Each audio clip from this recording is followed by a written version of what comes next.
기자회견을 보면서 좀 뭐랄까 그야말로 쇼는 잘한다. 쇼는 잘하고 뭔가 소통하는 것 같고 뭐 현장에서 뭐 약속대련이 아니고 뭔가 그런 것처럼 보여주려는 그런 쇼는 잘하는데 가장 근본적인 게 뭐냐? 기자회견을 통해서 어떤 의미 있는 질문이 나오고 그 질문을 통해서 이재명 대통령이라는 사람이 가지고 있는 생각 그런 게 온전하게 나와야 되는데 이게 그러지 못했습니다. 그냥 기자들도 명함에서 뭐 추첨을 해가지고 뭐 뽑아서 뭔가 이렇게 질문하는 그리고 질문도 굉장히 파편화돼 있어서 질문에 있어서 이재명 대통령 이재명이 말을 추상적으로 하거나 막연하게 하면 그거와 결부된 질문을 재질문을 통해 가지고 뭔가 깊이 있는 말을 끌어내야 되는데 그런 게 없었다는 거죠.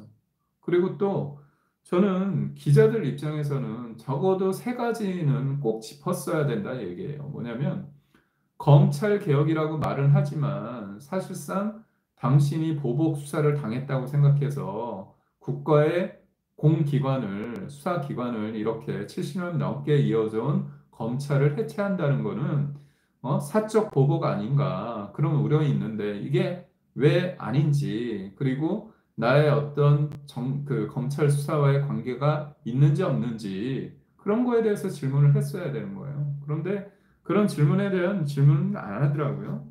그리고 또 두 번째는 4.5일 관련해서 질문을 했습니다. 그렇다면 이게 지금 국가 상황이 이렇게 쉬면 쉬울수록 쉬면 쉬는 게 좋다. 이런 분위기는 아니잖아요, 지금. 그렇다면 저 같으면 그런 질문을 했을 것 같아요. 반도체 특별법 얘기하면서 민생 기업 얘기하는데 수출의 20% 이상 차지하는 게 반도체라고 하는데 그렇다면 반도체 특별법 52시간 예외 후보 시절은 해줄 것처럼 하다가 그때 민주노총이 반대하니까 싹 입을 닦았잖아요. 그렇다면 지금 입장은 과연 뭔지. 왜냐? 52시간제 관련해서 문재인 정부 때 52시간을 통해서 일자리를 뭔가 늘릴 수 있다. 일자리를 쉐어할 수 있다. 뭔가 나눌 수 있다 얘기했는데 그게 그렇게 됐습니까? 근데 주 5일도 아니고 주 4.5일로 하면서 본인이 얘기했던 것처럼 수입이 줄지 않은 시간 속에서 줄지 않는데 일하는 시간은 줄인다? 내가 받는 돈은 일정한데 줄지 않는데 일하는 시간만 줄인다? 이게 얼마나 현실성이 있는지에 대한 답변을 해달라고 해야 되는데 그런 것도 질문도 없어요. 그리고 정작 중요한 모든 직업 직종과 그다음에 직종과 산업별 그런 업무 특성을 배제한 상태에서 52시간 예외를 안 주고 있다? 아니, 사회주의 국가인 중국마저도 대만 그리고 일본과 미국에서 우리의 경쟁 상대인 그들이 하루에 8시간, 일주일에 52시간 미만으로 R&D에서 연구하는 사람들이 그렇게 연구를 합니까? 아니 공부 안 하고 어떻게 100점을 맞을 생각을 해요? 그건 도둑놈 식보 아닙니까? 그리고 더더욱 실질적으로 반도체 R&D 센터에서 일하는 사람들이 본인들은 일하고 싶대잖아요. 돈을 안 주는 것도 아니고 그리고 일을 할 때 몰아서 하는 거 아닙니까? 연구를 할 때. 아니 지금 하루 8시간 저마저도 뭐 패널 준비하는데 8시간씩 하고 8시간 이후에 못 한다고 한다면 그게 말이 됩니까? 아니, 일하고자 하는 사람, 연구하고자 하는 사람들은 연구하게 하고, 그건 노사 합의로 하면 되는 겁니까? 되는 겁니다. 근데 그런 부분에 대해서 질문을 안 하고 있고요. 또 하나는 결국은 상법 개정안 얘기를 물었어야 됩니다. 상법 개정안. 잘 보십시오. 지금 삼성전자와 우리나라 반도체를 이끌고 있는, 산업을 이끌고 있는 도시 어디입니까? SK 하이닉스입니다.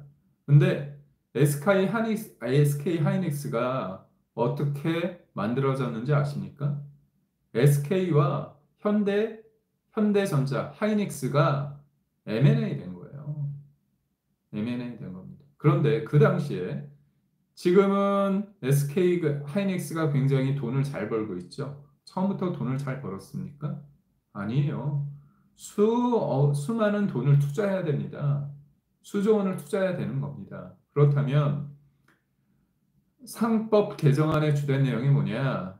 이사의 충실 의무가 기업뿐만이 아니라 주주에게도 확대되는 거예요. 그럼 주주 입장에서 배당금을 빨리 주는 게, 많이 주는 게 좋겠죠. 그리고 또 뭔가 장기적인 투자보다는 단기라도 좀 돈을 벌어서 그거를 주식이 오르고 배당금으로 주는 게 좋겠죠. 그래서 행동주의 펀드라는 곳이 기업을 뭔가 주식을 사가지고 쏙 빼먹고 뭔가 단기간에 성과를 내서 빠집니다. 그럼 장기적 투자가 안 되겠잖아요. 그래서 상법 개정안 하에 예전에 상법 개정안이 통과가 됐다면 SK 하이닉스 존재 자체가 불가능했습니다. 이런 여러 가지 정부 정책과 이재명 대통령께서 후보 시절에 얘기했던 여러 가지에 대해서 질문을 했어야 되는데 그런 질문이 제대로 이루어지지 않았다. 결국 이재명이라는 사람이 쓰는 전략이 뭐냐? 15개 질문 속에서 하나의 질문당 길게 길게 하면서 본인 원하는 얘기를 하는 거예요. 그리고 막연하게 추상적으로 얘기를 하는 겁니다. 그리고 되게 얘기에 그 이재명 대통령과 민주당이 하는 방식이 뭐냐면 논란이 되고 있는 여러 상황 중에서도 그런 저간의 상황, 그런 냉정한 인식을 하는 게 아니라 논란이 있음에도 논란이 없다. 뭐 이견이 없는데요. 이런 식으로 전제를 깔고 그냥 한다는 겁니다. 은근슬쩍 두루뭉술하게 그런 식으로 하는 겁니다. 그러면서 말의 성찬인 거예요. 말잔치, 동어 반복, 말을 길게 하면서 추상적이면서 당위론적인 얘기를 하고 구체적인 얘기는 없는 겁니다.